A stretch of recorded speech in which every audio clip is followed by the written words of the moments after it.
Salut ChatGPT. Salut Sheldon, quel est le tutoriel que tu vas faire aujourd'hui? Les bases de la programmation en Python. Que peux-tu dire à la communauté? Veuillez vous abonner, liker et partager la vidéo. Ok, let's go.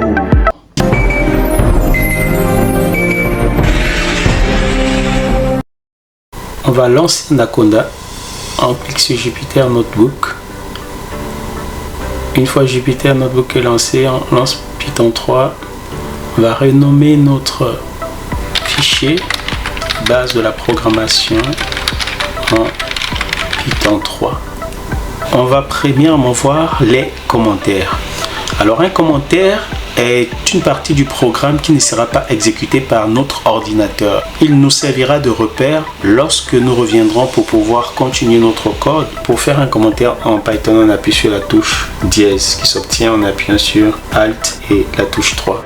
Le commentaire qu'on va taper, c'est les bases de la programmation en Python. Et ensuite, on met notre commentaire. Là, on va voir les variables.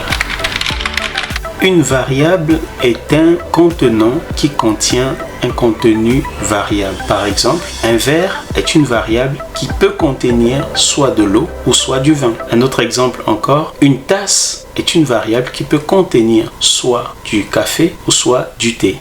Et en Python, notre verre sera représenté par un mot qui va contenir soit une chaîne de caractères, c'est-à-dire un texte, soit un nombre entier, soit un nombre à virgule, soit une liste ou encore un dictionnaire. Alors on va faire une déclaration des variables. On va déclarer une première variable qui s'appelle verre et dans notre verre on va mettre un contenant qui est de l'eau.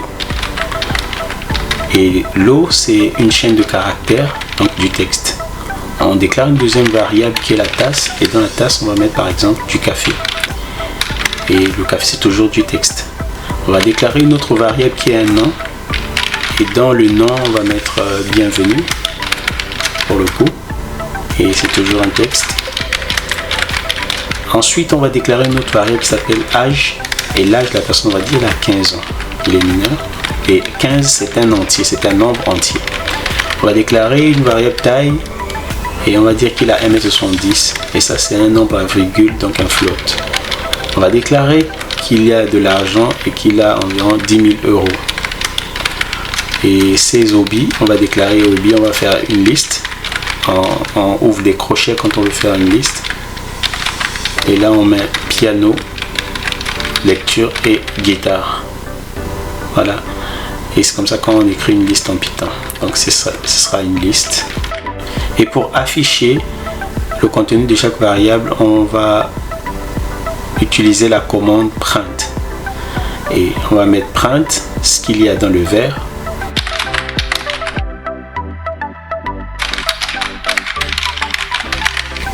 Ensuite, print ce qu'il y a dans la tasse.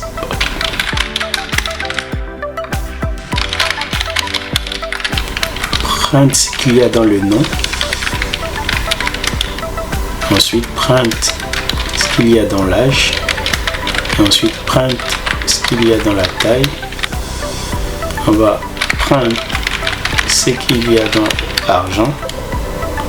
On va print ce qu'il y a dans les hobbies. On appuie sur exécuter ici ou bien sur contrôle entrée.